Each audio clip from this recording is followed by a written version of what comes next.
जय श्री राम भाई लोगों। आज दिनांक 23 दिसंबर 2022 वानर सेना के बीच में मैं आ चुका हूँ। ये मुंशीगंज रेलवे क्रॉसिंग का सीन आप लोग देख रहे हैं। देखिए, हमने थोड़ा सा एक मुट्ठी भर चना ऊपर जैसे ही मैंने फेंका टीन के ऊपर, सभी वानर सेना दौड़ते हुए आई। देखिए, आप खुद देख सकते हैं सब कितने ये भूखे रहते हैं चना के लिए, सब दौड़ करके आए। अगर ये भूखे ना होते तो इस तरह से ये चना के लिए खाने के लिए इस तरह दौड़ करके ना आते।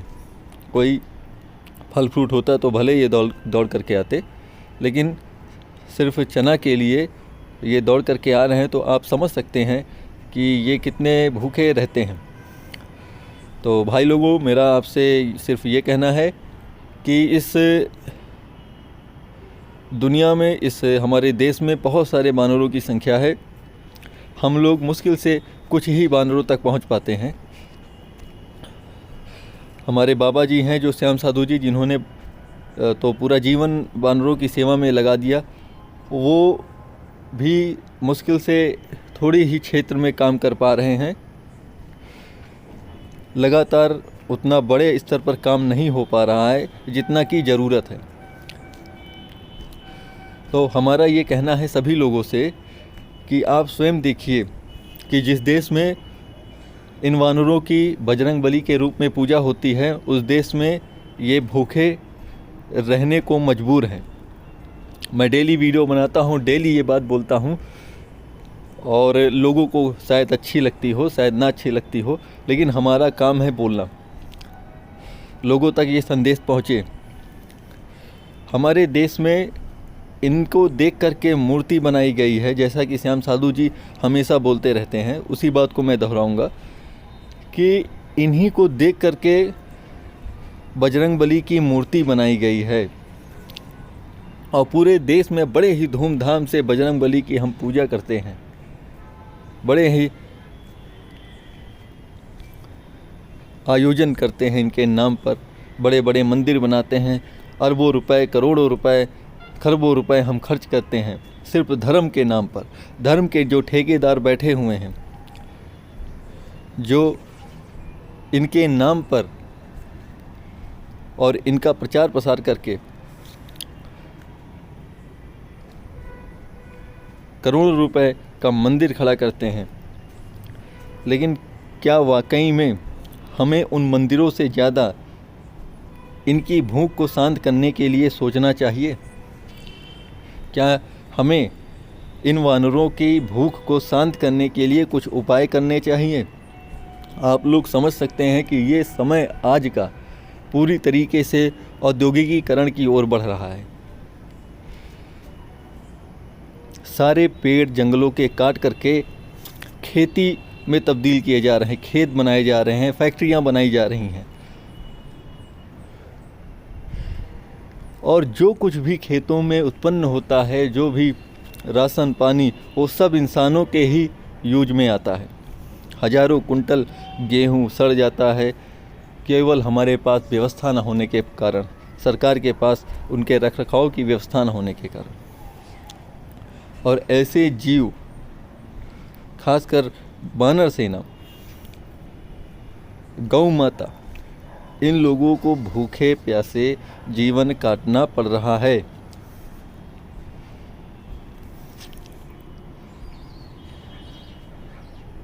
जगह जगह ये घूमते रहते हैं सिर्फ भोजन की तलाश में, लेकिन इन्हें भोजन नहीं मिलता है। अगर इन्हें मिल रहा होता तो जो कुछ भी हम लोग सामान लेकर के जाते हैं वो कम पड़ जाता है। ऐसा क्यों? कितना भी लेकर के जाइए कम पड़ जाता है, पर्याप्त नहीं हो पाता है, क्योंकि इनकी संख्या दिनों दिन बढ़ रही है और इनके रहने की जगह नहीं है, इनको खाने को भोजन नहीं है। आप समझ सकते हैं, इस मील के बगल में यहाँ पर मैं खिला रहा हूँ, ये एक मील है। यहाँ पर राशन आता है बोरियों में, उसी राशन के लालच में ये लोग यहाँ इकट्ठे रहते हैं कि कहीं से दाना दो दाना जो गिरे ये खाने को पा जाए। पहले के समय में बजरंग बली की पूजा देश में होती थी और वानरों के प्रति जागरूकता फैलाई जाती थी, वानरों को लोग खिलाते थे। लेकिन धीरे धीरे हम इस संस्कृति को भूलते जा रहे हैं, वानरों को हम कुछ भी नहीं दे रहे हैं।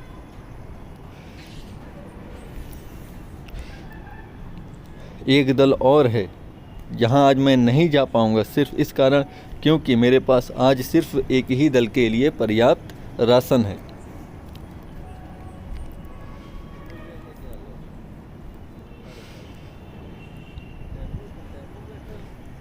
तो ज़्यादा से ज़्यादा वानरों को भोजन मिल सके, इसलिए हमारा सभी देशवासियों से अनुरोध है कि आपके आसपास भी वानर सेना होंगी, आप उनके खाने की ज़रूर व्यवस्था करें। अगर आपके आसपास कहीं वानर सेना है, सही मायने में यही बजरंग बली की असली पूजा होगी। ऐसा मेरा नहीं, श्याम साधु जी महाराज जो कि पिछले कई वर्षों से इनकी सेवा कर रहे हैं, उनका ये संदेश है। और मैंने भी ये अनुभव किया है इनको खिला करके, और जो चमत्कार मैंने देखा है इनकी सेवा करके, तो उस चमत्कार को आप भी देख सकते हैं।